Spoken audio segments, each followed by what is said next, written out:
Voilà, il y en a qui vont le regarder en replay. Tout ce dont je vais vous parler ce soir, c'est vraiment issu de ce qu'on abordera au cours de la formation. Donc, ça vous donne déjà des petits tips, des petits indices de ce que vous pouvez faire avec vos huiles essentielles. Bien sûr, ici, je vais vraiment aller plus vite qu'une formation qui dure 10 mois, hein. Alors, j'imagine que si vous êtes inscrit à cette conférence, c'est sans doute que vous avez peut-être vu un post sur Facebook ou vous avez reçu la newsletter ou quelqu'un vous en a parlé. Et donc, j'imagine que vous voudriez vraiment ce soir pouvoir utiliser les huiles essentielles en toute sérénité pour prendre soin de vous et de votre famille. Donc, vous êtes au bon endroit. Je peux vraiment vous aider à y arriver et je suis très contente, encore une fois, que vous soyez là ce soir. Ça fait vraiment super plaisir. Alors, n'hésitez pas à me parler dans le chat. Je vais voir si je peux ouvrir parce que s'il y a des questions, tac, tac. Voilà, comme ça, je vois. J'ai ouvert le chat, comme ça, je vois mieux vos questions. Ah, Yveline, bonsoir. Ça y est, Yveline, vous avez pu vous connecter. Je suis très contente alors, de vous voir. Donc, celles qui ont envie de pouvoir échanger peuvent activer leur caméra. Mais je sais que parfois, on aime bien être tranquille chez soi, écouter la conférence et pouvoir, voilà, ne pas trop être filmé. Donc, voilà. Pour celles qui ont envie, vous pouvez activer votre caméra et vous pouvez m'interrompre. On va voir si ça marche parce qu'on est très nombreux, mais jusque-là, ça a bien fonctionné. Vous pouvez m'interrompre quand vous voulez dans la conférence si vous avez une question à poser, hein. Donc, n'hésitez pas. Bonsoir, un homme nous a rejoint ce soir. C'est assez rare. Bienvenue, Alexandre. Donc, n'hésitez pas. Donc, si vous avez des questions, vous pouvez les poser dans le chat. Alors ça, à mon avis, je pourrais y revenir peut-être plus tard. Par contre, pour ceux qui activent leur caméra, leur micro, ben, vous pouvez vraiment poser vos questions en direct. Voilà. Je pense que là, au niveau technique, on est plutôt bien, donc je suis vachement contente. Alors, pour ceux qui ne me connaissent pas, je m'appelle Alexia Jadot, je suis docteure en pharmacie et experte en aromathérapie et j'ai développé un programme complet de formation qui me permet d'accompagner des femmes ou des hommes, pour les hommes qui sont avec nous ce soir, qui veulent devenir acteurs de leur santé grâce aux huiles essentielles. Donc ça, c'est vraiment ce qui me tient à cœur. Alors, je vais un peu vous dire, comme vous êtes avec moi ce soir ici, pourquoi finalement je me suis tournée vers l'aromathérapie et pourquoi l'aromathérapie est vraiment une passion pour moi. Donc ça remonte à très très longtemps, hein. Enfin très très longtemps, pas tant que ça, mais en 2004, je sors de la fac de pharmacie, me voilà jeune diplômée et je me retrouve au comptoir pour la première fois avec des patients. Et en fait, je constate là que ben voilà, je peux délivrer leur ordonnance, pas de problème, je peux leur vendre des médicaments en vente libre, mais en fait, je vois qu'il y a des effets secondaires, que les patients, ben, ils pourraient avoir d'autres alternatives, mais que moi, je n'y connais rien et que donc, je n'ose pas conseiller d'autres choses parce que c'est vrai qu'à la fac, on ne nous apprend pas ni la phyto, ni l'aroma, ni l'homéo. Alors, pas je mens un petit peu, on nous apprend un peu, mais en tout cas pas du tout pour être à l'aise au comptoir. Et là, je me dis qu'il y a vraiment un problème parce que on est à fond dans le médicament et en fait, je pourrais tellement, tellement les aider autrement. Et c'est vraiment les huiles essentielles qui ont attiré toute mon attention. Et donc, je me suis dit, bah, on ne peut pas tout faire, donc c'est vraiment vers l'aromathérapie que j'ai envie de me tourner. Et donc, j'ai essayé comme ça de les conseiller un petit peu au comptoir et les gens revenaient, ils étaient vachement satisfaits des résultats. Donc, je me suis dit, ben là, il faut vraiment que je me forme. Et donc, en 2006, j'ai suivi une formation d'aromathérapie scientifique et médicale, donc vraiment pour avoir de bases solides en aromathérapie. Et j'ai pu comme ça aider beaucoup les patients en comptoir. Donc ça, c'était vraiment super chouette. Donc de 2006 à maintenant, de vraiment toujours, toujours associer cette médecine alternative à la médecine traditionnelle. Et puis voilà, ça s'est passé pendant des années comme ça, jusqu'au moment où ma maman est tombée malade. Donc elle a eu un cancer, la pauvre. Et j'avais plein d'huiles essentielles qui pouvaient l'aider. Donc, j'avais vraiment, enfin voilà, j'avais assez de compétences et je pouvais l'aider fortement avec mes huiles essentielles. Et j'ai demandé au médecin si je pouvais la soulager, si je pouvais l'aider avec toutes les huiles essentielles que j'avais. Et les médecins m'ont tout à fait déconseillé les huiles essentielles parce que je vois un message. Peut-être que vous n'avez pas connecté. Pas de son. Ah ben merci de me faire les réponses comme ça je peux continuer. Et donc, les médecins m'ont tout à fait déconseillé. Et ben, autant quand c'est pour les autres, on dit mais si, vas-y quand même, prends les huiles essentielles et tout. Autant moi, j'étais tellement stressée, j'étais tellement désemparée, voilà, de la voir comme ça, de la voir souffrir, de pas pouvoir l'aider, que ben, on est complètement perdu. Et donc j'ai mis mon aromathèque de côté et j'ai dit bah on va prendre ce que les médecins disent. Et en fait, c'est quand elle est décédée que je me suis dit en fait, c'était vraiment une grosse erreur parce qu'elle était quand même condamnée. Elle faisait des traitements lourds de chimiothérapie pour allonger un peu sa durée de vie. Mais au final, ben, l'issue était connue et donc j'aurais vraiment pu la soulager, mais dans tellement de choses, parce que voilà, j'en parlerai plus tard, mais après j'ai suivi des formations en aromathérapie spécialisée et bien sûr dans l'accompagnement du patient cancéreux. Et en fait, on peut tellement l'accompagner avec l'aromathérapie que c'était vraiment dommage d'être passé à côté de ça. Et donc, je me suis dit que je voulais plus jamais que quelqu'un d'autre vive la même chose que moi et que donc il fallait que je répande les bienfaits de l'aromathérapie au plus grand nombre possible. Donc c'est vraiment, ça a été vraiment un déclencheur à ce moment-là de consacrer ma vie à ça. Et puis ensuite, en 2016, je suis partie à Madagascar. Et là, ben, à Madagascar, j'ai une tout à fait autre vision de la médecine. J'ai vu les plantes qu'ils pouvaient utiliser, j'ai vu comment ils faisaient pour se soigner. Et ben, double déclic quand je suis revenue en Belgique, puisqu'à ce moment-là, j'habitais en Belgique de Madagascar. J'ai dit là stop, je consacre ma vie à l'aromathérapie. Et donc, j'ai suivi alors là toutes les formations spécialisées parce que je voulais tout savoir. La douleur, la femme enceinte, la femme ménopausée, les infections froides, enfin voilà, tout ce qu'on peut imaginer. Par contre, il y a un petit bruit, je pense. Si tu peux peut-être, Christine, juste couper le micro quand tu ne parles pas, parce que je pense que ça fait un peu... Voilà. Merci, Christine, c'est bon. Parfait. Et je pense qu'il y a peut-être Yveline aussi, enfin, celles qui n'ont pas coupé leur micro, tant que vous ne parlez pas, si vous pouvez couper le micro, c'est bien. Et donc, du coup, j'ai perdu le fil, je suis désolée. Et donc, voilà, j'ai décidé de suivre toutes les formations spécialisantes que je pouvais faire pour pouvoir vraiment apporter au plus grand nombre les bienfaits de l'aromathérapie, quoi. C'était vraiment extrêmement important pour moi. Et donc, ceci a fait son petit chemin, hein. Moi, je suis pharmacienne, donc j'ai diminué mes horaires à la pharmacie. J'ai fait mon petit chemin. J'ai créé ma société Pranazen hein, pour pouvoir donner des formations en ligne. Et puis, voilà, je ne vais pas m'étaler sur moi, mais de fil en aiguille, ça a bien marché et je suis super contente d'être où je suis aujourd'hui et d'être là avec vous, avec autant de monde pour vous partager l'aromathérapie. Donc ça, c'est voilà, pour la petite histoire. Alors, à qui est destinée la conférence de ce soir? Eh bien, elle est destinée à toutes les femmes et les hommes, s'il y en a, qui veulent laisser entrer les huiles essentielles dans leur vie et qui cherchent une formation de qualité. Alors là, vous vous dites, oh, j'ai pas du tout envie de suivre une formation pour le moment. C'est pas grave, restez. Vous êtes la bienvenue ou le bienvenu quand même. Et c'est vraiment un grand plaisir pour moi d'être avec vous tous ce soir. Donc ici, ça va être une formation pour ceux qui ont l'habitude de mes lives. Ici, c'est vraiment différent parce qu'on est sur une conférence privée. Donc là, il y a tout un travail avec un PowerPoint. Donc, vous allez avoir des slides qui vont défiler et tout ça. Vous pouvez prendre des notes si vous voulez, mais sachez que vous allez quand même recevoir normalement demain le replay de toute la conférence. Donc, vous pourrez réécouter des choses s'il y a des choses que vous n'avez pas pu noter. Hein. Donc, vous recevrez tout ça. Hein.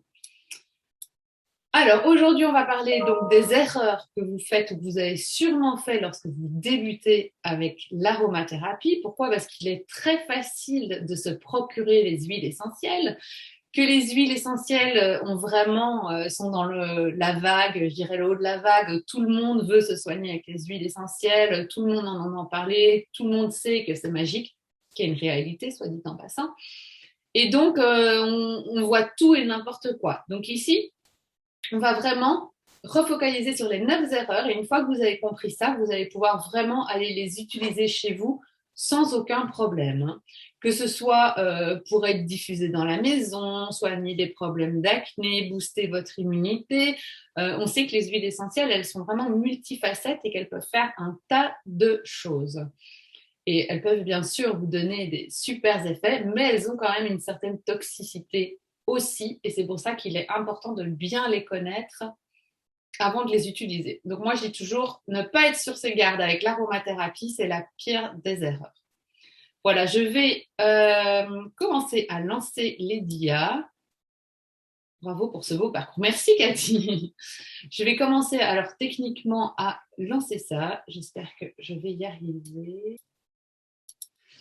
La technique, c'est toujours un grand moment de solitude. Je suis désolée. Alors du coup, voilà, on va commencer tout de suite. Donc les 9 erreurs à éviter lorsque vous utilisez les huiles essentielles. Donc si vous avez une question, vous n'hésitez pas à me couper après, enfin pendant le truc, il n'y a pas de souci. Si vous voulez l'écrire, je pourrai y répondre plus tard. Pour profiter de cette conférence, micro et caméra éteints, sauf si vous voulez, enfin caméra, vous pouvez la laisser allumée, micro, vous l'allumez si vous avez envie de parler, mais sinon ça fait un peu des échos.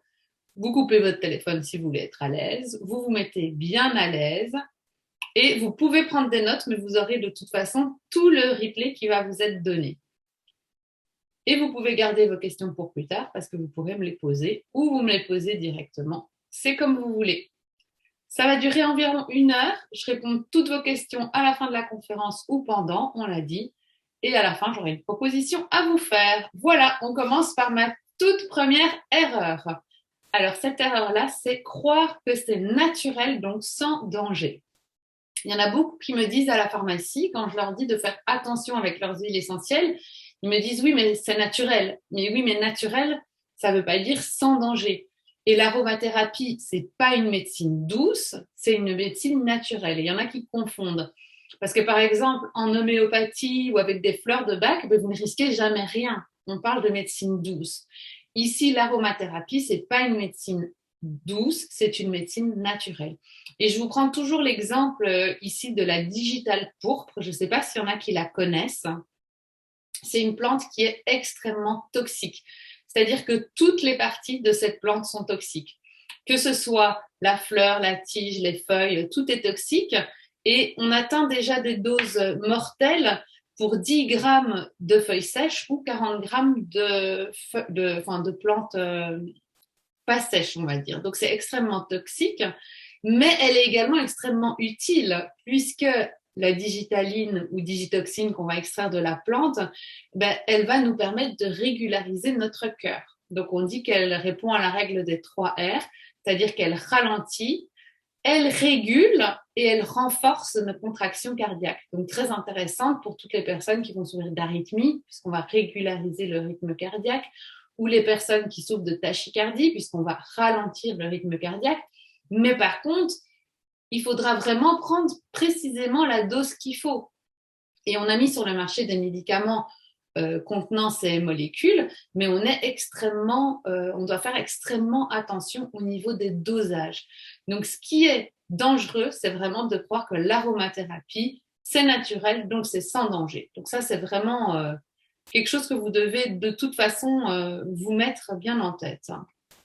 Ensuite, ça, c'était peut-être une évidence pour certains d'entre vous. Alors, la deuxième chose, ça va vous faire vraiment plaisir, c'est que vous n'avez pas besoin de croire que vous devez tout savoir sur les huiles essentielles avant de les utiliser. Donc, regardez cette belle bibliothèque remplie de milliers de livres.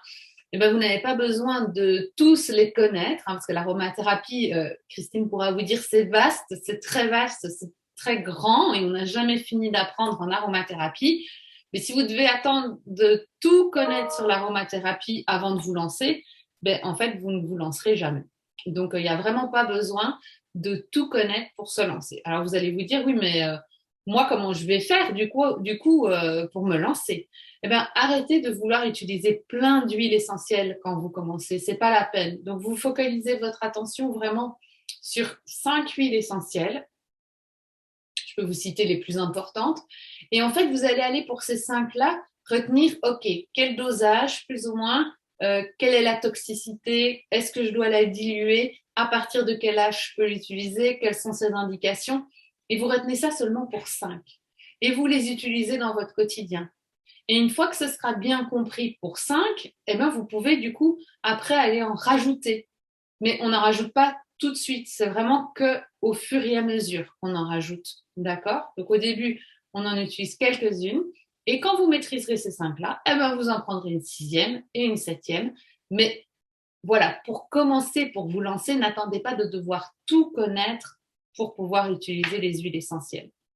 Et donc, moi, celles avec lesquelles, je m'étais notée ici, celles avec lesquelles je trouve que c'est bien de commencer, c'est le Ravinsara, la lavande vraie, le citron, l'amande poivrée et le titri. Et vous allez voir que vraiment, celles-là, c'est les plus courantes. Et à force d'utilisation, ben après, vous allez en rajouter une ou une autre, et ainsi de suite. La troisième grande erreur, c'est de donner ou suivre des conseils mal avisés. Donc, je suppose que vous avez toutes dans votre entourage des copines qui utilisent les huiles essentielles. Tout le monde en parle et donc tout le monde y va de son petit conseil, sa petite astuce. En fait, il faut pas. Il faudrait pas donner de conseils tant qu'on n'est pas sûr, parce que c'est un tel m'a dit ça, l'autre m'a dit ça, et de proche en proche, ben en fait le conseil n'est pas très bon et peut être même dangereux.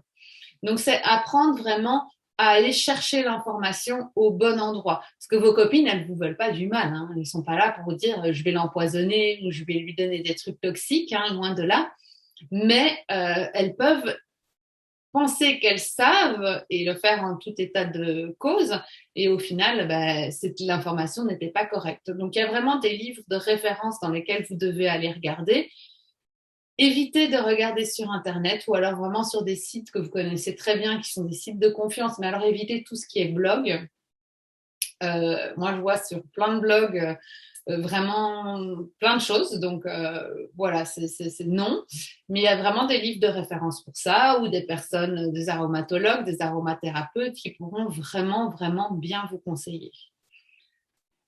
Elles ont de bonnes intentions, hein, c'est pas ça, mais en fait, elles ne savent pas. Et sachez que toutes les huiles essentielles peuvent être toxiques si elles sont mal utilisées. Elles peuvent être toxiques pour le foie, pour le rein.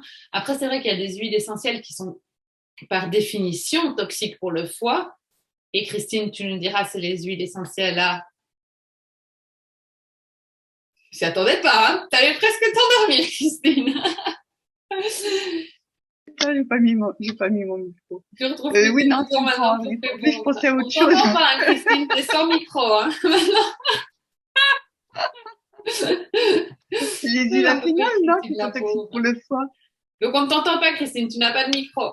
Si, j'ai mis mon Voilà. micro. Christine va nous dire quelles sont les huiles essentielles très toxiques pour le foie et pour Les huiles lesquelles à on fera très, phénol. très attention de protéger son foie quand on en prendra.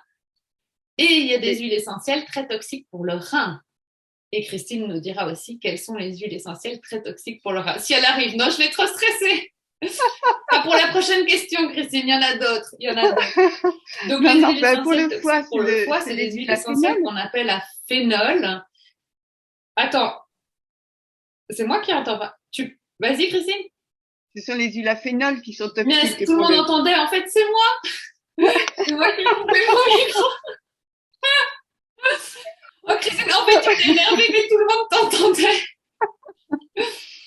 Donc, la réponse est bonne, Christine. Ce sont les huiles essentielles à phénol. Tu peux nous en citer? Oh, bien sûr, il y a l'origan, le thym, la sarriette, Voilà. Donc, l'origan compact, le thym thymol, la sarriette des montagnes. On fera attention. C'est bien sûr des huiles essentielles qu'on utilisera, mais on fera très attention quand on les utilisera à protéger son foie. Et les huiles essentielles toxiques pour le rein? Ce serait pas les terpènes? Oui. Ouf. Oh, Christine! Et donc, ce sont les huiles essentielles de conifères. Tout ce qui est pin, sapin, épinette et encore pire, le genévrier peuvent être toxiques pour le rein carrément. Donc, c'est des huiles essentielles avec lesquelles on fera très attention d'utiliser sur de très courtes périodes pour ne pas aller fragiliser ce rein.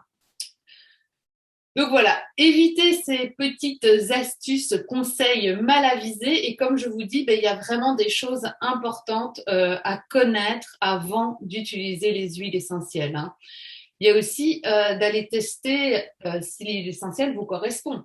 Parce que vous savez qu'il y a des huiles essentielles, on dit, ah oui, mais je suis allergique aux huiles essentielles. Alors en fait, allergique aux huiles essentielles, non. Vous avez autant de risques de faire une allergie aux huiles essentielles que de risques de faire une allergie quand vous mangez un morceau de pain. Donc non. Mais en fait, ce qu'on a, c'est des réactions d'irritation cutanée. Donc il y a des huiles essentielles d'une personne à l'autre qui peuvent un peu plus brûler la peau. Et donc, ça peut nous irriter un peu plus. Une réaction d'allergie, quand on dit je suis allergique, ça veut dire qu'on a un œdème de pointe, qu'on est gonflé, qu'on ne peut plus respirer, qu'il faut une injection d'adrénaline tout de suite parce que sinon, on risque de mourir. Donc, non, on n'est pas allergique aux huiles essentielles, mais il y a des personnes qui font des réactions d'irritation cutanée. Donc, qu'est-ce qu'on fait? On prend toujours le flacon d'huile essentielle. Première utilisation, par exemple, eh bien, je vais prendre le flacon, je vais l'ouvrir et je vais aller en mettre une goutte dans le pli du coude, ici, c'est le pli du coude. C'est une des zones les plus sensibles. C'est pour ça que je vais le faire. Si l'huile essentielle doit être diluée, je vais la diluer, sinon je peux la mettre pure. Et je vais attendre une dizaine de minutes, voir comment mon corps réagit, comment ma peau réagit. Si ça fonctionne bien, je peux utiliser l'huile essentielle sans problème. Alors, si c'est une huile essentielle que vous allez diluer pour la tester, attention de ne pas diluer avec une huile végétale de fruits à coque, parce que sinon vous ne saurez pas si vous êtes allergique à l'huile végétale, parce qu'on sait que les fruits à coque, on peut déclarer des allergies, ou à l'huile essentielle. Donc, moi, j'utilise toujours un noyau d'abricot, ce n'est pas un fruit à coque. Donc là, je suis bien. Et ça, c'est aussi important, d'à chaque fois tester vos huiles essentielles avant une première utilisation. Donc ça, c'est vraiment très, très important. Et de ne pas faire confiance à des copines, on dit, à des blogs. Référez-vous aux personnes qui savent ou aux livres d'aromatologues qui sont très, très bien écrits. Lésiner sur la qualité. Alors ça, j'insiste. Vraiment, je me bats pour ça parce que tout le monde regarde le prix et essaye de trouver l'huile essentielle la moins chère. Alors oui, dans une certaine marge, mais par exemple, une huile essentielle d'Immortel qui est aux alentours d'une vingtaine d'euros, alors parfois un peu moins, parfois un peu plus. Mais si vous trouvez sur le marché une huile essentielle d'Immortel à 5 euros, ben, n'allez pas l'acheter parce que c'est sûr que c'est pas de l'huile essentielle d'Immortel. Donc, en fait, vous jetez votre argent par les fenêtres parce que vous avez quelque chose dans votre flacon, on ne sait pas très bien quoi. Mais si c'était de l'huile essentielle d'Immortel, ça ne coûterait certainement pas 5 euros.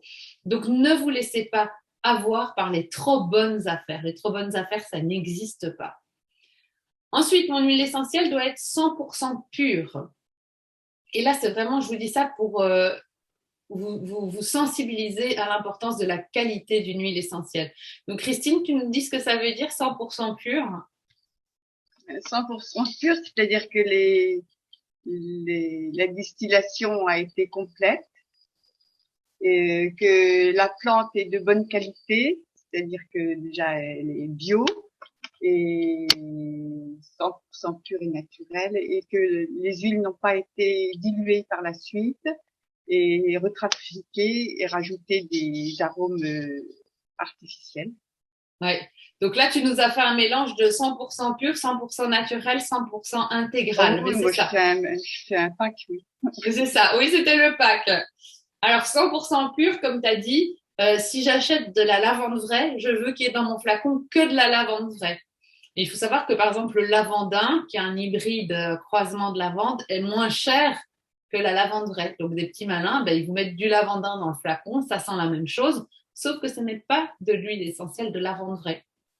Et je ne peux pas avoir dans mon flacon un mélange lavande vraie, lavandin. Non. Si j'ai de l'huile essentielle de lavande vraie, il faut que j'ai dans le flacon que de la lavande vraie. 100% naturel, comme Christine l'a dit, ben, par exemple, je vous donne l'exemple d'un eucalyptus. Eucalyptus, ben, mon huile essentielle d'eucalyptus radié, par exemple, doit provenir de distillation de feuilles d'eucalyptus radié. Pareil, il y a des petits malins, mais qu'est-ce qu'ils font? Ils synthétisent en laboratoire la molécule d'eucalyptol, qu'est-ce qui vous donne vraiment l'odeur d'eucalyptus, et ils vous vendent ça à prix d'or, au prix de l'huile essentielle, alors que ça coûte 2 fois rien, et que ça n'aura donc pas du tout les propriétés de l'huile essentielle. Et 100% intégrale, comme Christine disait, quelle que soit l'huile essentielle utilisée, on distille de la première à la dernière goutte. Et là, j'insiste pour que vous ayez cette information-là, parce qu'il y a de plus en plus de laboratoires sur le marché qui se vantent de ne pas avoir fait une distillation complète. Et j'en ai eu un qui m'a contacté il n'y a pas longtemps. C'est pour ça que ça m'a beaucoup interpellée et je vous en parle. Et c'était par rapport, il vantait son huile essentielle de menthe poivrée en disant, ben, moi, ma menthe poivrée, eh bien, je ne la distille pas jusqu'au bout. Parce qu'il faut que vous sachiez que la menthe poivrée, elle est caractérisée par deux molécules principalement, menthol et menthone. Menthone est une cétone, on en parle beaucoup au cours de la formation, qui peut être neurotoxique. Donc ça nous embête un peu cette menthone. Et donc, ben lui, qu'est-ce qu'il dit? Il dit, moi, c'est génial, mon huile essentielle de menthe poivrée, je ne la distille pas jusqu'au bout. Et donc, comme ça, je n'ai pas la menthone, j'ai juste le reste. Et donc, mon huile essentielle de menthe poivrée n'est pas neurotoxique. Mais il faut savoir que l'effet d'une huile essentielle n'est pas lié à certaines molécules qu'on peut prendre de manière isolée comme ça. L'huile essentielle, ses propriétés, c'est vraiment le totum de distillation. Vous devez vraiment tout récolter. Et donc, quand vous faites des choses comme ça, ok, il a exclu la menthone, mais il a peut-être exclu aussi d'autres molécules qui étaient vraiment très importantes. Donc, quelqu'un qui va se vanter à vous de ne pas avoir fait une distillation complète, ben, vous savez que c'est complètement aberrant. Il faut aller de la première à la dernière goutte. C'est indispensable. Donc ça, c'est vraiment... Bon, vous allez dire, mais moi, comment je peux savoir si ce qu'il y a dans mon flacon est 100% pur, 100% naturel, 100% intégral? Ben, évidemment, vous ne pouvez pas. Et je vous sensibilise à ça pour vous dire, vous voyez, sur le marché, il y a huile essentielle et huile essentielle. Et donc, il y a un peu de tout et n'importe quoi. Et il faut vous renseigner sur la marque que vous achetez pour savoir si c'est une marque de confiance, connue, reconnue, qui fait des huiles essentielles de qualité. Et surtout, vous méfiez des trop bonnes affaires. Parce que les trop bonnes affaires, ça n'existe pas, ça c'est sûr. Alors, on va passer au suivant. Toujours lésiner sur la qualité. Regardez, là, je ne suis pas sponsorisée par Pranarome, hein, mais je trouvais que l'image était parlante pour bien vous montrer ce dont je voulais vous parler. Et ça va être très simple pour vous. Quand vous achetez un flacon d'huile essentielle, vous devez apprendre à lire une étiquette. Et à partir de ce soir, vous pourrez le faire. C'est-à-dire que qu'est-ce que je veux sur l'étiquette? Impérativement, je veux le nom latin. Melaleuca alternifolia pour mon huile essentielle de titri. Si je n'ai pas le nom latin, déjà méfiez-vous de ce distillateur, ce n'est pas normal. Le nom latin, c'est le langage international et c'est ce qui nous permet de ne pas nous tromper dans notre huile essentielle. Ça, c'est la première chose. Ensuite, je regarde le flacon. Qu'est-ce que je veux d'autre? Ben, le nom français, si on veut, c'est pas le plus important, titri. Ici, j'ai une huile essentielle qui a été schémotypée, ça me plaît bien. Ça veut dire qu'on a bien analysé par chromatographie. Donc ça, c'est une méthode qui nous permet de voir vraiment tous les différents composants de l'huile essentielle et d'analyser s'ils sont tous bien présents. Donc ça me plaît. Ensuite, très important, je vois quelle partie de la plante on a distillé. Ici, on a distillé la feuille. Et ça, c'est super important. Pourquoi c'est super important? Parce que des fois, ils ne notent pas. Alors, il faut savoir que, par exemple, on va prendre l'oranger, l'arbre l'oranger. Hein. Si vous distillez ces fruits, donc les oranges, vous obtenez une essence d'orange, par exemple. Hein. On parle de l'oranger amer, ben vous aurez une essence d'orange amer. Si vous distillez les fleurs, ben vous aurez l'huile essentielle de néroli, qui n'a pas du tout les mêmes propriétés. Et si vous distillez les feuilles, vous aurez l'huile essentielle de petits grains bigarade. Donc, vous voyez, un même arbre, un oranger, si je vous écris juste oranger sur le flacon, eh ben, ça vous fait une belle jambe parce que vous ne savez pas s'il s'agit d'huile essentielle de petits grains bigarade, de néroli, d'orange douce, vous n'en savez, d'orange amère, pardon, vous n'en savez rien. Donc, moi, je veux toujours qu'il y ait le nom, qu'il y ait la partie distillée sur l'emballage. Ensuite, Melaleuca alternifolia, le nom latin, et regardez, mais ça, c'est pas obligatoire, je dirais, j'ai les compositions. Moi, j'aime bien. Mais, bon, il y a des très bonnes huiles essentielles qui ne notent pas ça, mais ça permet au premier, donc c'est les constituants majoritaires de l'huile essentielle, et donc au premier coup d'œil, on peut voir terpinéol, donc on sait que l'alcool, c'est ce qui va majoritairement constituer ça. Donc un alcool qui s'appelle le terpinéol, qui a des puissantes propriétés anti-infectieuses, et puis il y a du terpinène, un terpène. Et c'est vraiment très intéressant de voir la composition. Maintenant, ça, c'est pas obligatoire. Mais votre nom latin et la partie de l'organe distillé et des gages de qualité comme l'huile essentielle schémotypée ou 100% naturel, 100% pur, il me semble que c'est quand même le minimum qu'on devrait trouver sur un flacon. Donc là, voilà, déjà pour reconnaître vos flacons, ce sera déjà très intéressant. Et puis souvenez-vous que la qualité a un prix. Et est-ce que vous savez comment on fixe le prix d'une huile essentielle? Alors là, vous ne pourrez pas me répondre, mais en fait, c'est lié au rendement. Et au plus une plante a un bon rendement, au moins elle sera chère. Et donc, par exemple, parce que moi j'ai à la pharmacie des gens qui me disent: ah oui, mais vous me vendez l'immortel 20 euros, mais moi j'ai acheté de l'eucalyptus à 4 euros. Ben oui, le rendement n'est pas le même. Une immortelle, c'est une petite fleur qu'on va distiller. De l'eucalyptus, c'est des feuilles, il en est autant qu'on veut. Donc, on ne peut pas comparer d'une huile essentielle à l'autre. C'est vraiment le rendement qui va nous permettre de définir le prix d'une huile essentielle. Et donc, pour vous donner un exemple, si je veux distiller par exemple du giroflier, donc je vais utiliser le bouton floral qu'on appelle clou, donc c'est le clou de girofle qu'on va distiller, et bien pour faire 1 litre d'huile essentielle de clou de girofle, il me faut 5 kg de petits clous, d'accord, de bouton floral. Si je veux faire 1 litre de l'huile essentielle de lavande, il me faudra 150 kg de sommité fleurie de lavande. Si je veux faire 1 litre de camomille, eh bien, il me faudra 500 kg de fleurs de camomille. Donc, vous voyez, déjà, on n'est plus du tout dans le même budget. Et si je veux faire de la rose de Damas, notre plus précieuse, notre plus chère, eh bien, il me faudra 5000 kg de pétales de rose. Donc, ça représente environ 5 hectares de terre à cultiver.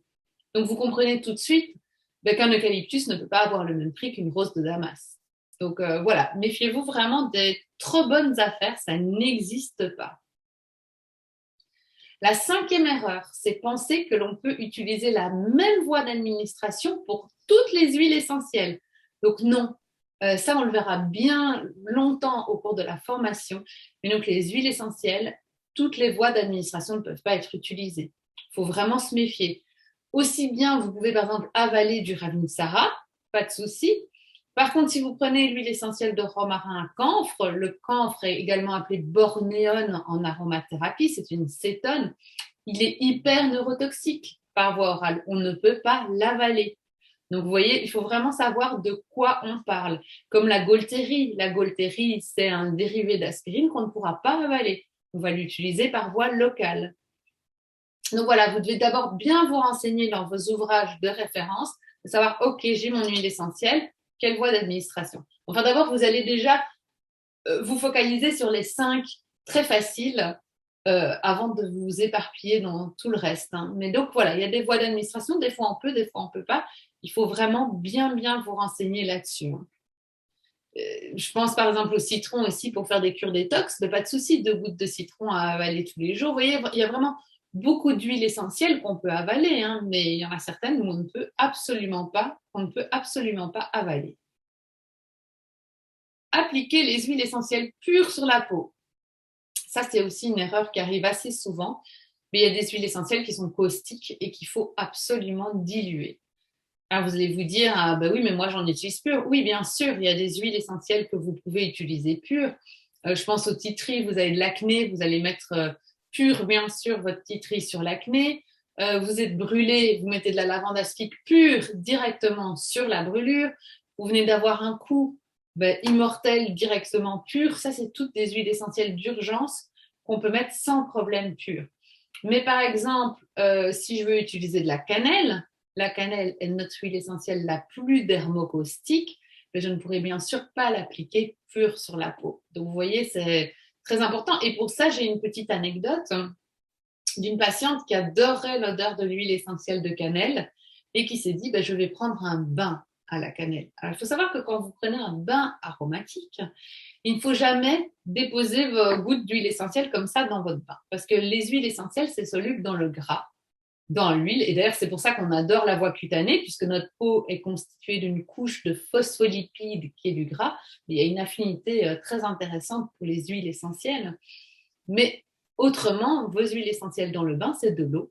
Donc, vous allez prendre un peu de savon, vous allez mettre vos gouttes d'huile essentielle dedans, vous allez les mélanger au savon et puis vous allez les mettre en dessous de l'endroit où le robinet, où l'eau coule du robinet. Et ça va vous faire une bonne, comment on dit, une bonne dissolution des huiles essentielles dans le bain. La dame, qu'est-ce qu'elle a fait? Elle a déjà pris de l'huile essentielle de cannelle, interdite dans le bain, beaucoup trop caustique pour la peau, et elle l'a versé comme ça dans son bain. Bon, elle a lu un petit livre, elle a senti qu'elle commençait à avoir très chaud, que ça la brûlait un peu sur la peau, mais elle s'est dit c'est l'eau qui est très chaude puisqu'elle prenait un bain chaud. Elle est sortie de son bain, elle a regardé dans le miroir, elle était toute rouge euh, à la surface de l'eau, donc sur son corps, là où en fait les huiles essentielles s'étaient mises à la surface. Bon, elle ne s'est pas tracassée plus que ça, elle s'est dit bah, c'est bizarre, pourquoi je suis rouge comme ça, bizarre. Bon, elle a quand même été dormie. Le lendemain, elle s'est levée, elle avait une brûlure du 2e degré tout autour. Vous voyez, c'est vraiment important de comprendre que toutes les huiles essentielles ne peuvent pas être utilisées pures. Ça, c'est indispensable. Et au cours de la formation, on voit même qu'il y a des règles de dilution chez l'enfant. À différents âges, on voit qu'on doit diluer de différentes manières nos huiles essentielles avant de pouvoir les utiliser. Hein. Donc, il y a aussi des règles à respecter. Vous vous retenez que si vous ne savez pas si vous pouvez l'utiliser pure, eh ben, vous la diluez. Et comme ça, vous ne risquez rien. Donc ça, c'est vraiment toujours diluer votre huile essentielle, sauf situation d'urgence, avec des huiles essentielles qui peuvent être utilisées pures, bien sûr. Ensuite, ce qui est embêtant, c'est ne pas faire attention à la personne qui est en face de vous. Donc, tout le monde ne peut pas utiliser les huiles essentielles de la même façon. Si vous avez une femme enceinte en face de vous, qu'est-ce que vous allez faire à votre niveau? Avant 3 mois, jamais d'huile essentielle. Donc, la femme enceinte, que ce soit par voie cutanée, par voie orale, tout ce qu'on veut, avant 3 mois, non. Pourquoi? Parce que si son bébé a une quelconque malformation, on va dire que c'est de la faute des huiles essentielles. Donc moi, je dis toujours, avant 3 mois, jamais d'huile essentielle. Ça, pour moi, c'est non, non, non. Vous avez enceinte de moins de 3 mois, non. Après 3 mois, l'envoyer vers un spécialiste. Donc, même après 3 mois, ne faites pas de conseil à une femme enceinte. Il faut aller l'envoyer vers un aromatologue, un aromathérapeute pour avoir des conseils vraiment précis parce qu'il y a beaucoup d'huiles essentielles qu'elle ne peut pas utiliser. A contrario, il y a aussi beaucoup d'huiles essentielles qu'elle peut utiliser. Hein. Attention, les huiles essentielles ne sont pas interdites chez la femme enceinte. J'entends encore beaucoup ça en pharmacie. Oh, mais elle peut, mais elle est enceinte. Mais pas de problème. Mais il y a des huiles essentielles qu'on ne peut pas utiliser. Et la voie orale, jamais. Il n'y a jamais, jamais de voie orale chez la femme enceinte. Ce sera toujours une application cutanée. Ensuite, le jeune bébé, regardez comme il est mignon. On a envie de lui mettre des huiles essentielles, mais on hésite. Il est tellement petit qu'on a peur de lui faire du mal. Eh bien, quelles sont les règles chez l'enfant déjà spécialiste? Vous ne vous aventurez pas à soigner un enfant si vous ne connaissez pas en huile essentielle, ça c'est sûr. Comme je vous l'ai dit, on va mettre en place des règles de dilution très précises chez l'enfant pour pouvoir utiliser nos huiles essentielles. Et on ne fera jamais, jamais de voie orale avant 6 ans. Avant 6 ans, on considère que ces organes ne sont pas matures. Et donc, foie, rein, non, pas de voie orale avant 6 ans. Ensuite, on a vu la femme enceinte, on a vu le très jeune enfant, le bébé. Il y a d'autres populations à risque. Et par exemple, la personne âgée. Alors, la personne âgée, pas la personne âgée qui a toute sa tête, qui va bien. Alors, je dis pas que sur la photo, la femme n'a pas toute sa tête, hein, elle va peut-être très bien, mais c'est les personnes âgées qui sont confuses. Il y a des personnes âgées qui sont un peu confuses et donc au niveau du cerveau, c'est pas hyper stable quand on est confus. Et donc, on ne va pas aller rajouter des huiles essentielles neurotoxiques chez ces personnes-là. De nouveau, pour les autres huiles essentielles, pas de problème. Hein. Mais toutes les huiles essentielles qu'on appelle acétones, neurotoxiques, on ne les utilisera pas chez la personne âgée confuse. Et pareil, regardez le cerveau en bas chez l'épileptique. On n'utilise pas d'huile essentielle neurotoxique chez l'épileptique. Par rapport à l'asthmatique, on a beaucoup, beaucoup changé ce qu'on avait dit. Donc, avant, il y avait plein d'huiles essentielles qu'on ne pouvait pas utiliser. Même tous les eucalyptus, on faisait attention chez l'asthmatique.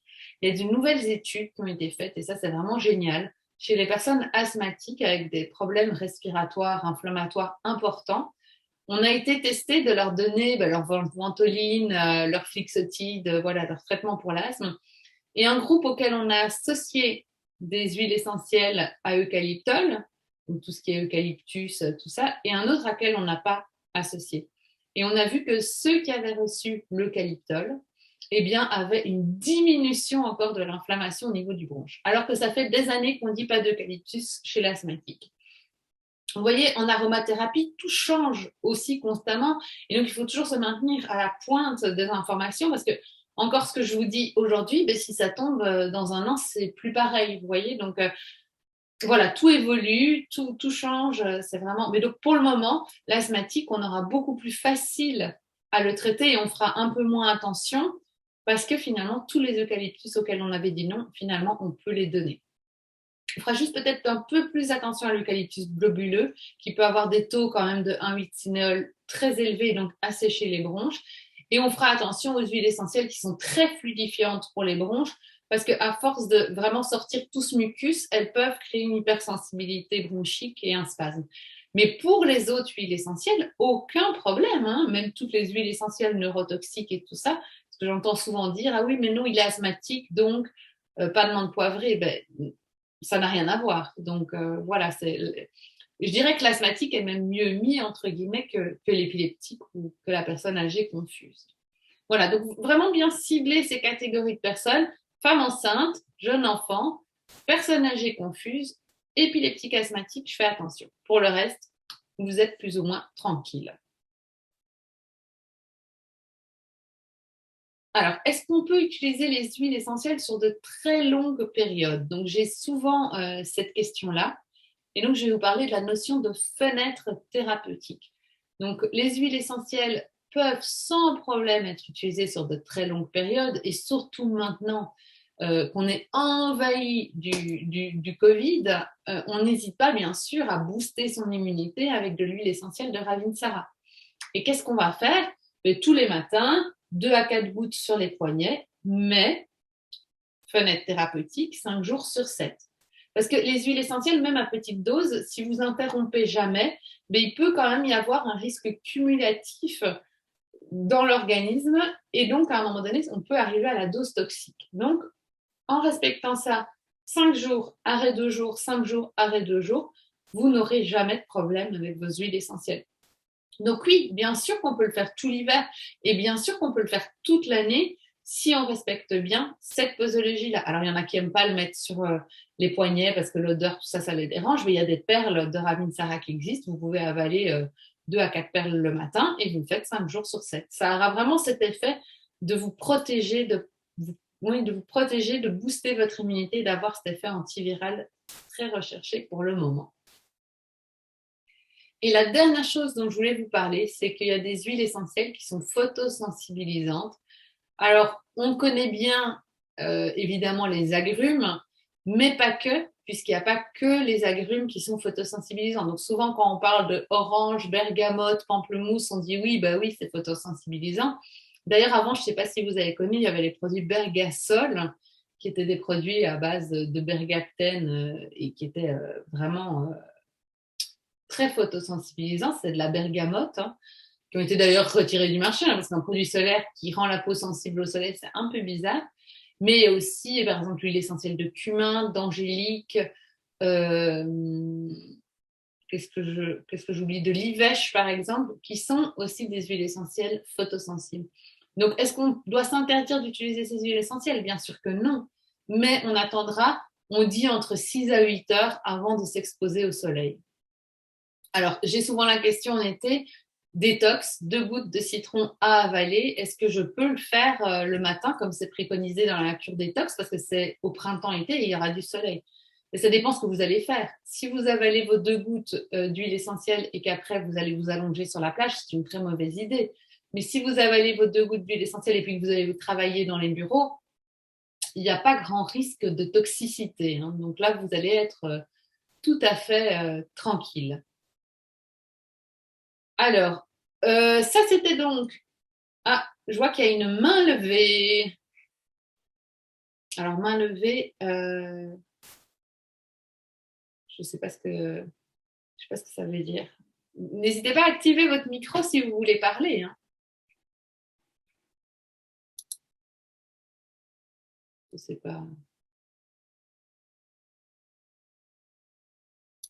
Je ne sais pas. Voilà, donc ça c'est ce dont je voulais vous parler. Alors maintenant vous vous dites, ok, c'est bien beau tout ça, mais comment on peut mettre tout ça en place? Qu'est-ce qu'on va faire de tout ça? Et bien maintenant, je vais vous poser les questions que moi je me suis posées. Est-ce que vous souhaitez vraiment prendre soin de vous grâce aux huiles essentielles? Est-ce que vous aspirez à utiliser les huiles essentielles en toute autonomie, mais que vous n'y arrivez pas seul? Est-ce que vous en avez ras-le-bol de devoir chercher les informations pendant des heures lorsque vous voulez utiliser les huiles essentielles? Et est-ce que vous avez tout essayé pour vous soigner grâce aux huiles essentielles, mais il n'y a rien à faire, vous n'osez pas? Donc, si vous avez répondu oui à ces questions, alors vous allez vraiment aimer ce que j'ai prévu pour vous. Qu'est-ce que je vous propose, moi? C'est de pouvoir utiliser les huiles essentielles, mais vraiment sans aucune appréhension.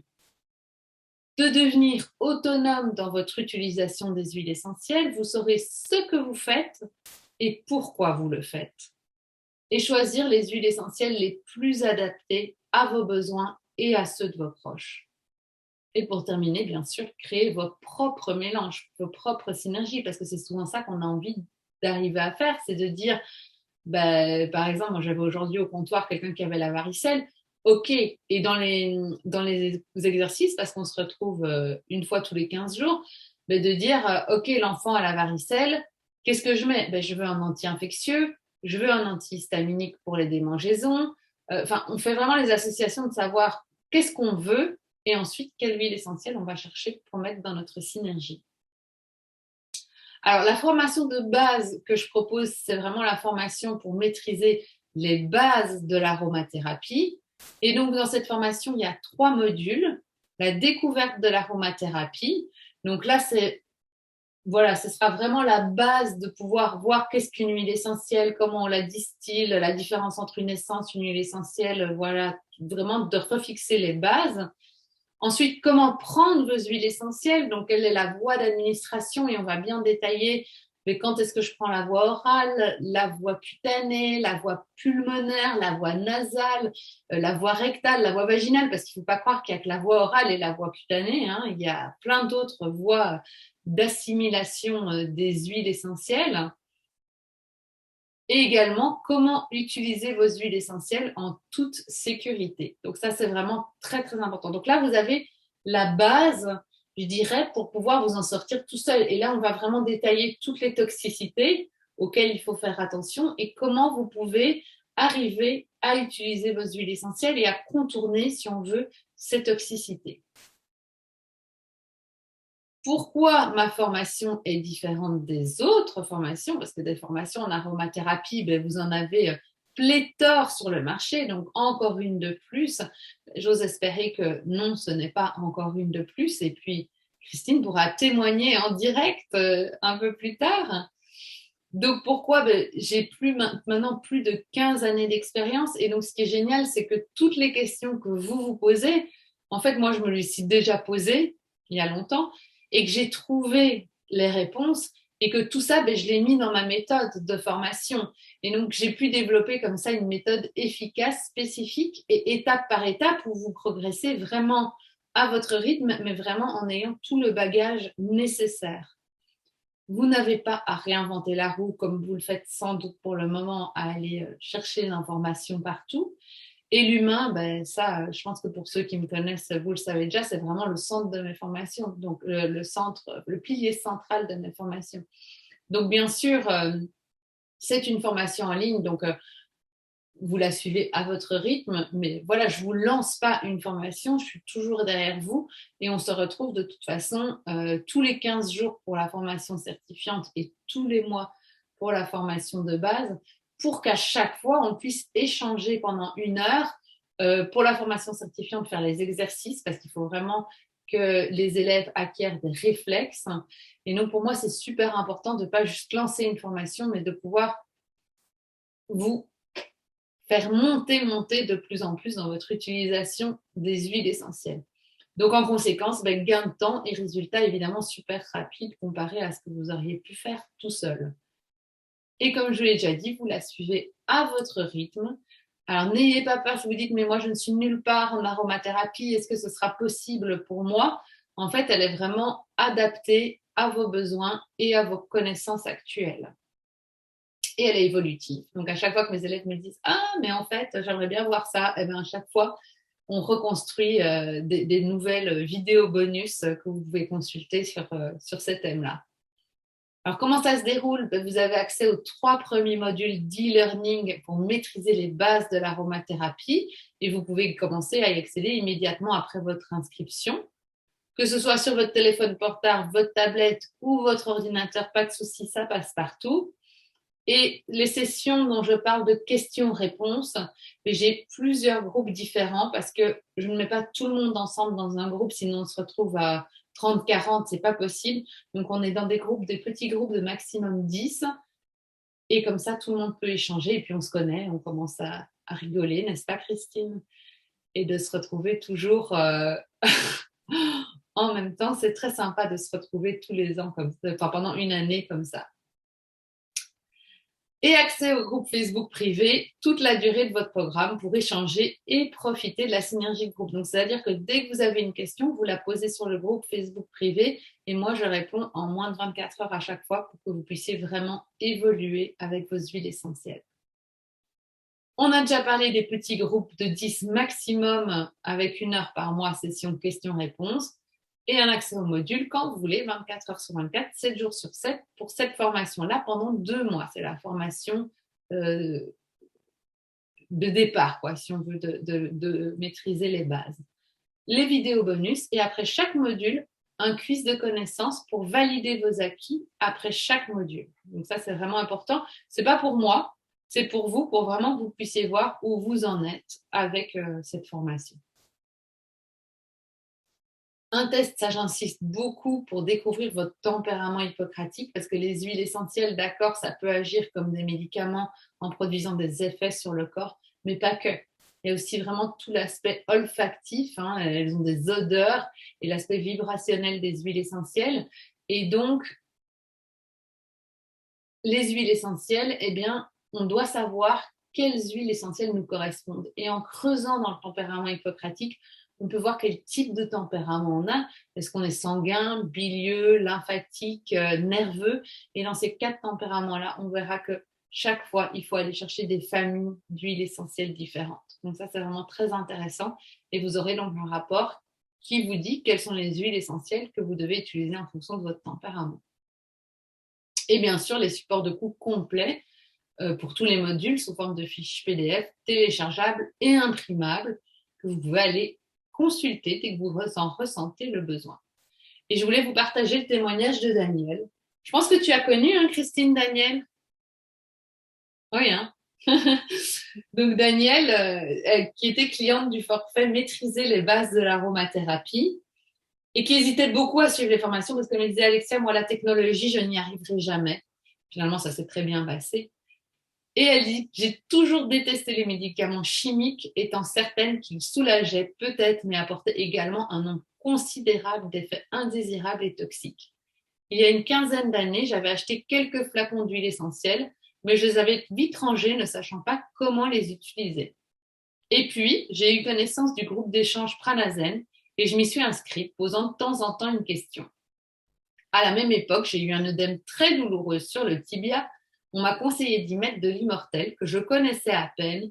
Et là, le miracle. En quelques heures, la douleur avait disparu et l'œdème diminuait de façon impressionnante. Il était donc maintenant grand temps que j'en sache plus sur ces précieuses huiles. Je me suis alors inscrite à la formation de base en aromathérapie, module 1, 2 et 3, c'est ce dont je viens de vous parler.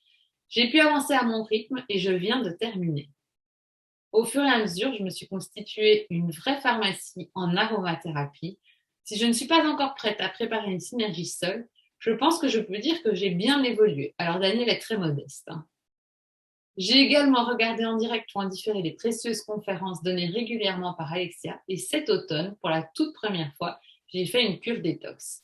Il est bien évident que j'ai également boosté à fond mon immunité suivant ses conseils. Et peut-être est-ce cela qui m'a protégée de la Covid que mon fils avait ramenée à la maison. Merci pour tout ce que tu m'as apporté, Alexia. Je ne sais pas, Christine, Oui. comme tu es là, si tu as aussi envie de partager ce que tu as vécu pendant la Ben, formation? moi, j'ai arrêté ma formation l'année dernière en juillet. Et depuis, ben, je me sens très, très à l'aise avec les huiles. Même si de temps en temps, je voulais ajouter ça aussi, je retourne voir les PDF et, et je me remémore de temps en temps les cours et tout, parce que c'est vrai qu'on oublie très, très vite. Mais quand Oui. même, on sait qu'on a un appui, on a des bonnes bases et ça nous permet d'être très, très à l'aise. Et moi, je fais maintenant mes synergies toute seule, comme une grande. Je vais quand même de temps en temps les faire valider à la pharmacie. Ils me disent, oui, oui, c'est très bien ce que vous Oui, bah, à mon faites. avis, à la pharmacie, ils ne savent pas plus que toi. Et si, elles sont très compétentes. Ah, ça va, ouf. Elles doivent être impressionnées alors. Mais ben, elles savent bien que j'ai suivi une formation avec toi. Ah, d'accord. Mais Ah, c'est c'est vrai que chouette. c'est très Ouais. confortable de pouvoir jongler après avec ses huiles soi-même. Ouais. En tout cas, ça fait plaisir de te voir, Christine. C'est la grande Oui, ben moi surprise. aussi, Alexia, ça me fait plaisir. Grande surprise. Alors, donc maintenant, deux choix s'offrent à vous. Soit ne rien faire et continuer comme vous le faites déjà et laisser passer cette chance de faire un bond en avant, ou vous offrir les moyens d'utiliser les huiles essentielles dans votre quotidien avec sérénité, vivre une vie plus naturelle qui a plus de sens pour vous et vivre la vie dont vous avez toujours rêvé. Donc ça, c'est tout un programme là. Alors moi, j'adore vous mettre ça. L'ignorance nous emprisonne, la connaissance nous libère. J'adore cette citation. Je trouve qu'elle est tellement vraie. Donc je voulais vous la partager. Et voilà, pour ceux qui ont envie de nous rejoindre, eh ben, n'hésitez pas à réserver votre séance découverte. Alors, il y a 5 places par mois parce que malheureusement, ben, c'est 1 heure que je vous consacre pour répondre à toutes vos questions, pour vous partager la plateforme de formation. Parce que moi, si j'achetais une formation en ligne, je voudrais vraiment d'abord voir à quoi ça ressemble, aller voir, voilà, vraiment sur la plateforme comment ça se passe.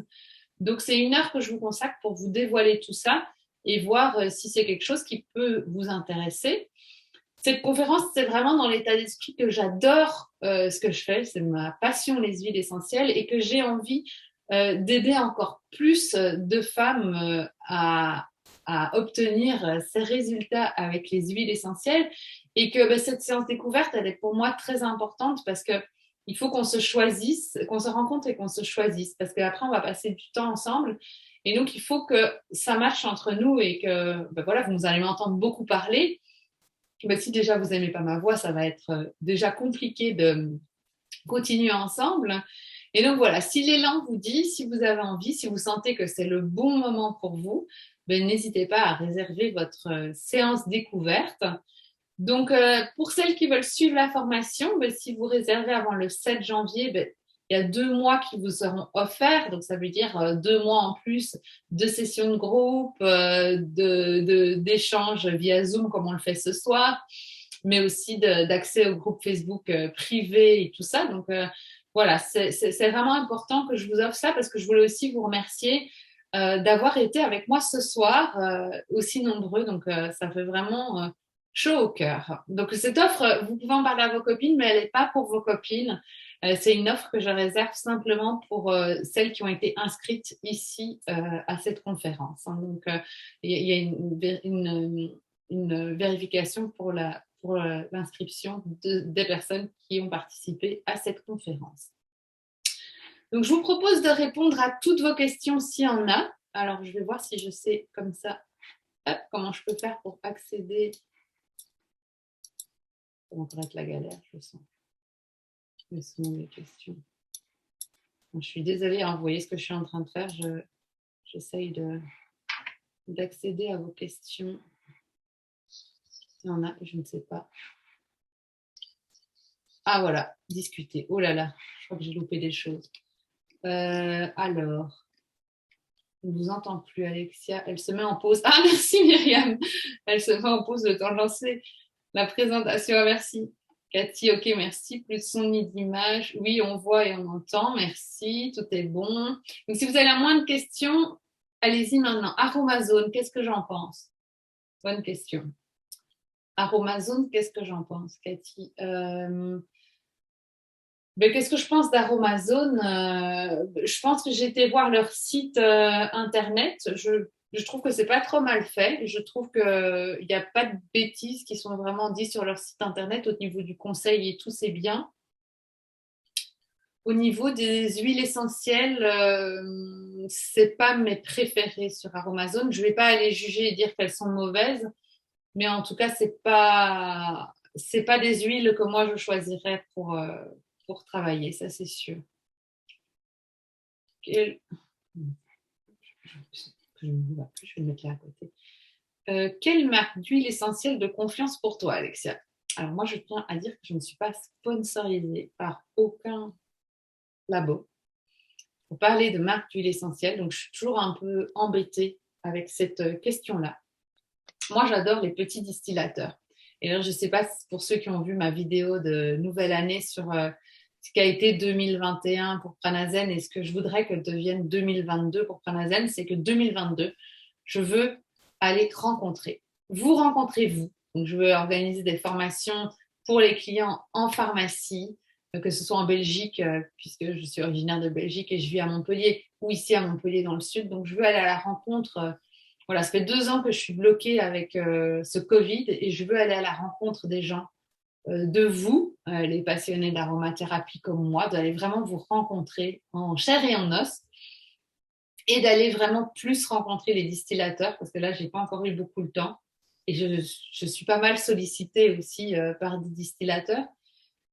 Et donc, tout ça pour dire que j'ai pas encore eu le temps de visiter beaucoup de petits distillateurs, mais moi, j'aime beaucoup les petites distilleries parce que je vois comment ils travaillent, je vois qu'ils y mettent tout leur cœur et c'est vachement important pour moi. Donc, je vais voir comment ils travaillent. Donc, il y a la distillerie Bel Air qui est située dans le Gard, qui pour moi est vraiment géniale. Je vais devoir leur demander un pourcentage là, hein, de parler d'eux comme ça.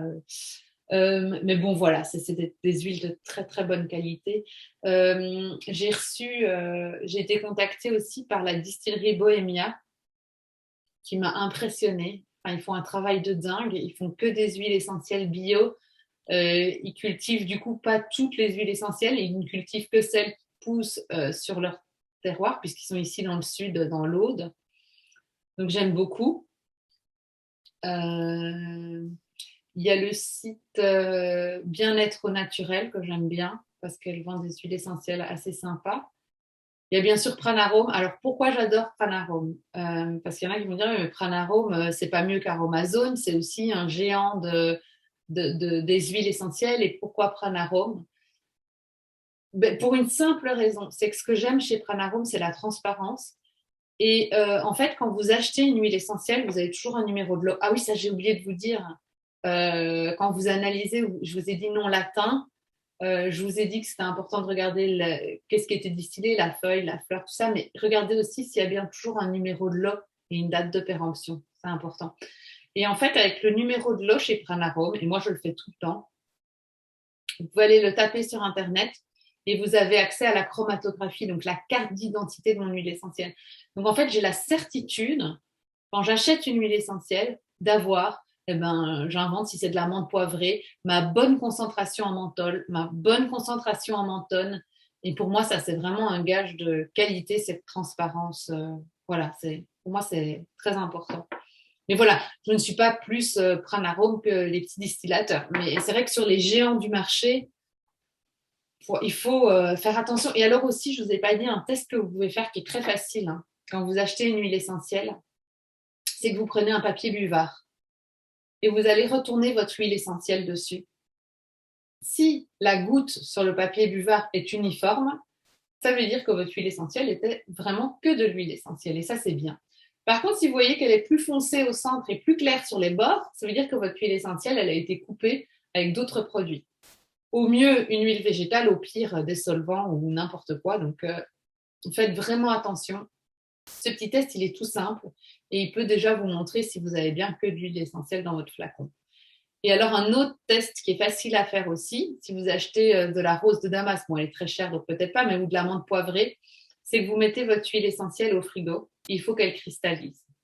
En dessous de 12 degrés, ce sont des huiles essentielles qui cristallisent. Elles perdent en rien leur qualité, Mais au moins, vous pouvez voir tout de suite si c'est vraiment la bonne huile essentielle. Il y a plein de petites techniques comme ça. Mais moi, déjà, beaucoup par l'odeur, j'arrive à reconnaître une huile essentielle de qualité. Vous reconnaissez tout de suite, hein, votre nez vous parle quand vous avez l'habitude de sentir beaucoup les huiles essentielles, que vous baignez dedans depuis des années. Mais quand vous sentez un flacon, vous sentez rapidement si le flacon vous parle ou pas, hein. Donc, pour les autres petits distillateurs, malheureusement, je n'ai pas encore eu l'occasion d'en visiter beaucoup. Il y avait aussi Crozier que j'ai été visiter, qui était génial. Lui, là, si vous allez le voir sur Internet, alors lui, c'est pas vraiment un distillateur, Pierre Crozier, je pense. Il a créé un distillateur mobile. Donc, lui, il est juste extraordinaire. C'est qu'il y a plein de gens, par exemple, qui cultivent la lavande dans leur champ, mais en fait, le temps d'aller transporter leur lavande ou quoi que ce soit, ben, en fait, c'est trop loin, il n'y a pas de distillerie. En plus, avoir une distillerie, ça peut coûter très cher. Donc, lui, avec son petit distillateur mobile, j'ai mis une vidéo, je pense, sur YouTube, vous pourrez aller voir, hein, sur Pranazen. Et ben, il prend son petit distillateur et il va dans les campagnes reculées. Moi, j'ai été assistée, je ne sais plus comment il s'appelait, quelqu'un qui cultivait, et j'ai assisté à la distillation, je vous l'ai mis sur YouTube. C'était du genévrier cad.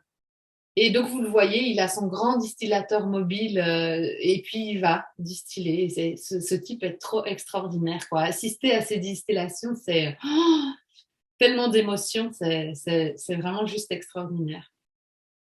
Alors, les marques de confiance, je n'aime pas du tout doTERRA. Même leurs conseillers racontent n'importe quoi, je trouve. C'est pourtant bien étiqueté sur leur flacon. Alors, Alexandra, je n'aime pas du tout doTERRA. Donc, doTERRA, ils sont en train de faire des ventes pyramidales. Donc, déjà, j'aime pas leurs huiles essentielles, mais en plus, ils font des ventes pyramidales. C'est-à-dire qu'en fait, ils contactent tout le monde et n'importe qui pour conseiller leurs huiles essentielles, vendre leurs huiles essentielles, des gens qui ne connaissent absolument rien, puisqu'ils m'ont contacté parce qu'ils voulaient que je parle d'eux dans un live ou quoi, ce que je ne ferai jamais. Et en fait, ils contactent n'importe qui pour vendre leurs huiles essentielles et ils sont rémunérés sur le nombre d'huiles essentielles qu'ils ont vendues, quoi. Donc, c'est tout des indépendants, je pense, je ne sais pas trop comment ça marche, qu'elle m'a raconté. Et bien sûr, c'est eux qui m'ont dit que, je ne voulais pas citer de nom, mais puisqu'on en parle, je ne peux pas m'empêcher de dire que c'est eux qui m'ont dit que pour la menthe poivrée, bien sûr, ils ne faisaient pas une distillation complète, qu'ils avaient la capacité d'extraire la menthone et donc que l'huile essentielle était beaucoup moins toxique que les concurrents. Et là, j'ai dit, ben, en fait, vous n'avez rien compris. Donc voilà, moi, je n'aime pas trop doTERRA. Alors, Asma, et les huiles photosensibles aussi. Ah, là, Asma, je n'ai pas compris la question. Quelles sont les huiles essentielles pour les asthmatiques? Alors, qui peuvent utiliser Asma ou qui ne peuvent pas utiliser? C'est différent. Alors, Myriam, merci pour cette présentation déjà. Tanjaoui aussi, merci pour cette présentation. Bah, écoutez, merci à vous toutes. N'hésitez pas à poser vos questions, ceux qui restent. Bonsoir, peut-on utiliser Ravinsara en interne et en application simultanée? Oui. Alors oui, Julie, c'est une excellente question. Surtout quand on est malade. Moi, qu'est-ce que je fais si je suis malade? Et là, vous allez trouver ça dingue avec le Ravinsara. C'est que j'en avale 2 gouttes 3 fois par jour. Et ensuite, je vais aller m'en mettre jusqu'à 10 gouttes, hop, hop, hop, 10 sur les avant-bras, parce qu'il me faut bien toute cette surface-là pour mettre mes 10 gouttes. Et je vais recommencer toutes les 2 heures. Et au cours de la formation, on voit qu'en infectiologie, on répète souvent, parce que les virus se multiplient très rapidement, mais sur une période très courte. Donc, par exemple, je vais faire 2 gouttes 3 fois par jour, plus 10 gouttes sur les avant-bras toutes les 2 heures, mais je vais faire ça pendant 48 heures max.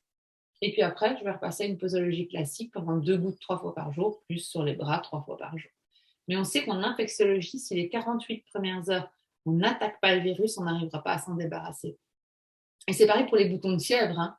C'est l'huile essentielle de Niaouli. Vous devez dire, OK, on applique de l'huile essentielle de Niaouli, mais moi je dis aux patients, vous le gardez en poche. Si vous arrivez à l'appliquer toutes les 5 minutes, c'est encore mieux. Bien sûr, on ne peut pas. Mais pour lui dire le plus souvent possible. Et au plus il va l'appliquer, au plus il va guérir son bouton de fièvre. Donc c'est vraiment voilà, de l'appliquer le plus souvent possible.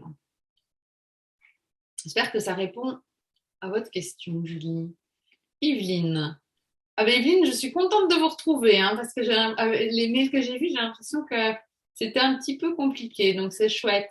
Pourrait-on avoir des indications de marque à privilégier pour ne pas se tromper sur la qualité? Ben ça, je pense que j'en ai dit. Après, j'en ai pas dit beaucoup.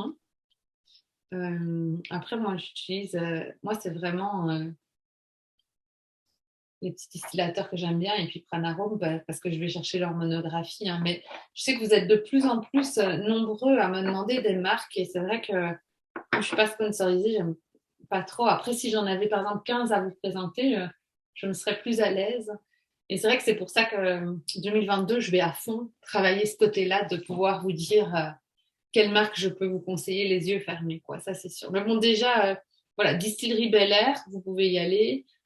Vous dites que vous venez de la part de Pranazen, peut-être que vous aurez quelque chose en plus, comme on se connaît. On ne sait jamais, vous pouvez avoir une petite réduction parfois si vous dites que vous venez de la part de Pranazen.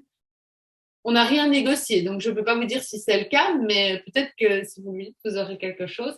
Et puis, je vais aller visiter Bohémia, mais c'est un peu loin, quand même plus de 200 km, mais il faut que j'aille les visiter. Et puis, de toute façon, je suis bien mise. Ici, Hérault, Le Gard, le sud de la France, je vais aller visiter plein de distilleries. Il y en a en Corse aussi. J'aimerais bien aller en Corse, visiter toutes les distilleries aussi. Alors, Cathy, merci. Castagnier, merci pour cette présentation. Galesne Safia. Désolée si j'écorche un peu votre nom. Obtient-on une attestation de fin de formation à la fin de cette formation? Alors, ça dépend laquelle. Pour la dernière formation, la formation certifiante, vous obtenez un certificat. Christine a reçu son certificat d'aromatologue. Le numéro 1001. Alors, je suis en train d'ouvrir mon cabinet de massage bien-être. Penses-tu qu'avec la formation que tu proposes, tu peux être conseillère en aromathérapie? Ah ben oui, ça certainement. Safia, là, tu auras tout ce qu'il faut. Et d'ailleurs,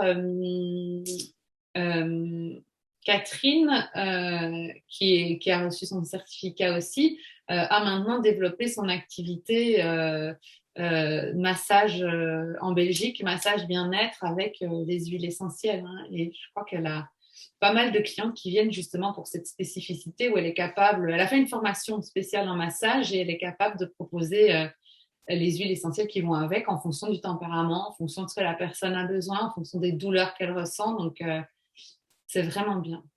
Oui, là, vous aurez toutes les compétences pour pouvoir le faire et être conseillère en aromathérapie, c'est sûr. Alors, Yveline, la marque voshuiles.com, tu en penses quoi? Je ne connais pas. Je ne connais pas la marque voshuiles.com. Je n'ai jamais entendu parler. Je peux aller voir. Je ne connais pas. Caroline, merci beaucoup pour cette présentation. À bientôt. Simone Armino. Alors, désolée. Que pensez-vous de Propos Nature? Je ne connais pas.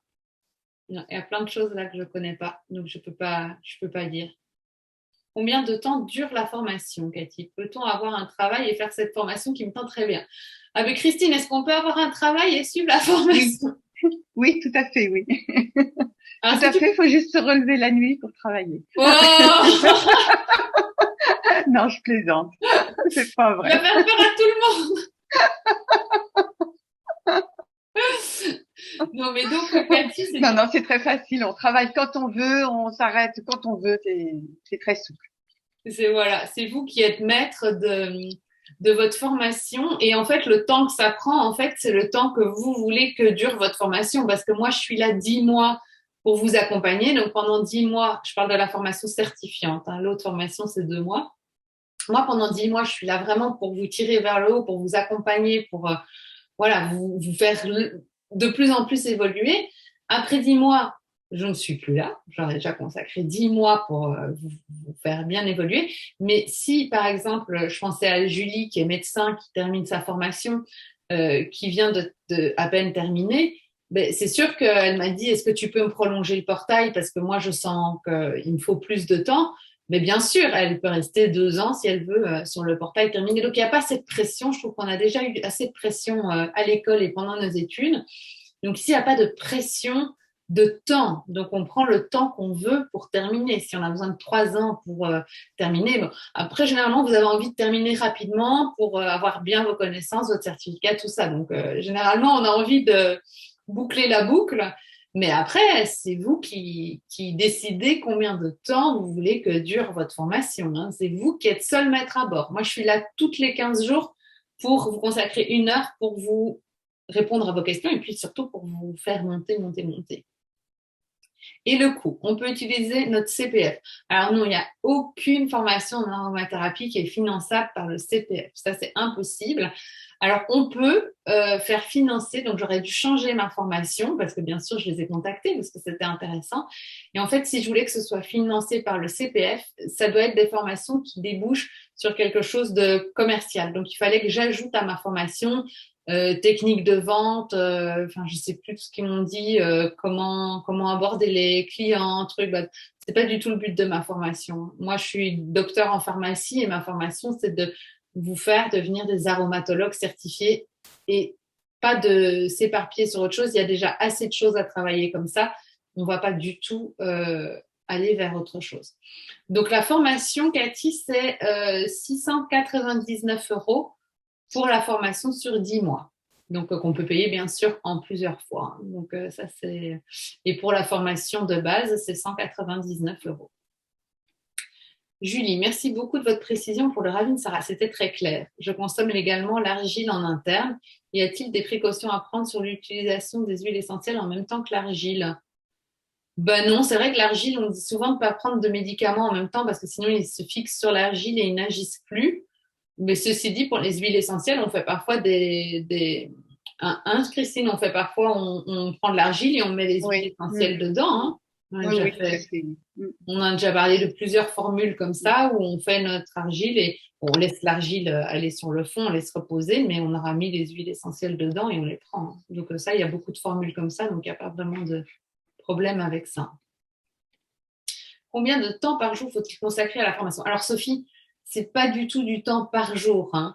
Ce serait plutôt du temps par semaine, hein, parce que c'est pas non plus.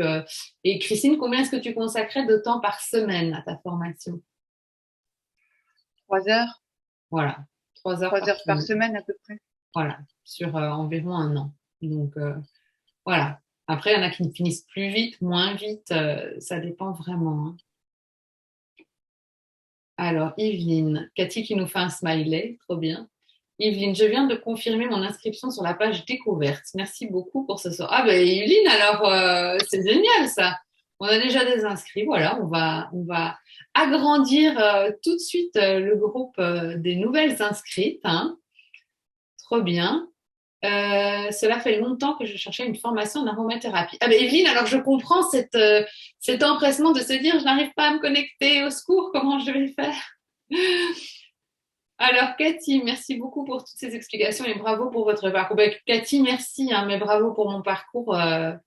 Ouais, je ne sais pas si j'ai beaucoup de mérite, mais en tout cas, c'est plus une obligation, si on peut dire ça comme ça, un truc très important, en tout cas en moi, de pouvoir former le plus de personnes comme Christine pour que Christine puisse à son tour, en Normandie, aller porter la bonne parole des huiles essentielles et que donc chacun à son endroit puisse de plus en plus porter cette bonne parole. Donc ça, c'est vraiment trop bien. Alors, Sophie, merci pour son conférence très enrichissante. Je suis désolée, je me concentrer. Simone Arminio. Merci beaucoup, bah, avec plaisir. Galezine Safia, dernière question. Pour ma part, que penses-tu des livres de Daniel Festi? Eh ben, moi, j'ai vu beaucoup de critiques sur Daniel Festi. Mais alors, je trouve que c'est pas fondé. Enfin, Daniel Festi, elle est quand même pharmacienne. Même si je dis pas qu'il faut être pharmacienne pour pouvoir être aromatologue. On en a la belle preuve avec Christine. Mais je trouve que ces livres, elle a quand même le mérite, en tout cas, de faire quelque chose de vraiment très simple. Parce que parfois, on a des livres d'aromathérapie, on commence à les ouvrir, déjà, on est perdu, on n'y comprend plus rien. Moi, je trouve qu'elle a vraiment vulgarisé, dans le bon sens du terme, l'aromathérapie pour que ce soit quelque chose d'agréable. Moi, j'ai plaisir à ouvrir un livre de Daniel Festi. Je trouve que c'est hyper agréable et je trouve que c'est pas du tout mal fait. Donc, moi, je trouve ça très plaisant, les livres de Daniel Festi, pour ma part. Voilà. Alors, je pense que j'ai répondu à toutes les questions. N'hésitez pas si vous avez une dernière petite question. Et puis sinon, je vais vous laisser retourner à votre soirée, hein. Alors, Galez Safia, merci beaucoup Alexia. L'air, si on peut dire comme ça. Merci Alexia. Écoutez, merci à vous tous parce que vraiment, d'avoir pu parler avec vous d'aromathérapie, c'est vraiment toujours trop, trop bien. Et puis, c'est tellement pour moi une vocation de pouvoir échanger. Et puis, j'ai hâte de rencontrer du coup les nouvelles inscrites et de pouvoir, en ce début d'année, recommencer avec encore un nouveau groupe, une nouvelle formation. Julie, un grand coup de cœur pour l'aromatologue que vous êtes. Ah ben merci. Ben alors, je vais bientôt avoir les larmes aux yeux si ça continue. Et pour votre grande accessibilité. Ça y est, j'ai des larmes dans les yeux. Ça me vient quand j'ai trop, trop d'émotions là. Je vous rejoins très vite. Encore un grand merci. Eh bien, merci Julie. Myriam, merci encore. Interrompue déjà par ma petite. Donc la formation, pas pour moi pour le moment. Bah oui, je comprends. Donc voilà, merci à toutes. Merci Christine de Merci ta présence Alexia. ce soir qui a été vraiment géniale pour moi. Donc reviens quand tu veux, hein, encore. Et puis Je ne vais pas faire des révisions tous les mois. et puis je vous souhaitais à toutes une très belle soirée et je vous dis peut-être à très vite dans la formation. Bonne soirée à toutes. À bientôt Alexia, merci. À bientôt.